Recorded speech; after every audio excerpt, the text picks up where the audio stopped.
Evening पल्सच्या सुरुवातीला एक breaking news आपण पाहणार आहोत, ती म्हणजे रणजित कासलेला 3 दिवसांची पोलीस कोठडी आता देण्यात आलेली आहे। बीड जिल्हा कोर्टानं आता ही कोठडी सुनावलेली आहे।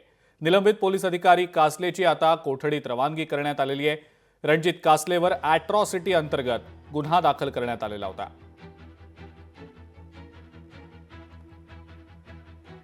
हरिदास तावरे आपले प्रतिनिधी आपल्या सोबत आहेत सध्या, त्यांच्याकडनं या संदर्भातली अधिक माहिती आपण जाणून घेऊया।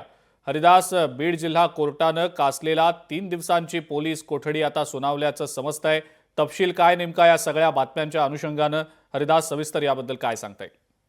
नक्कीच या ठिकाणी सांगता येईल की रणजित कासले याला अॅट्रॉसिटी प्रकरणामध्ये न्यायालयामध्ये हजर करण्यात आले होते आणि डीवायएसपी यांच्याकडून याचा जो तपास आहे तो करण्यात येत आहे। न्यायालयाने त्यांना 3 दिवसाची कोठडी सुनावली आहे, पोलीस कोठडी सुनावली आहे।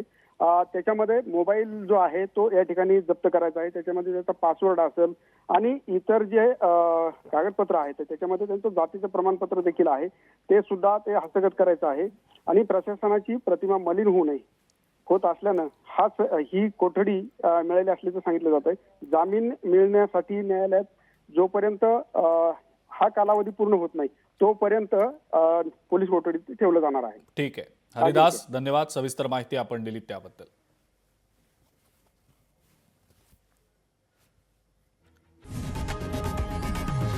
लोकशाही मराठी ऐका, पहा, जागरूक रहा।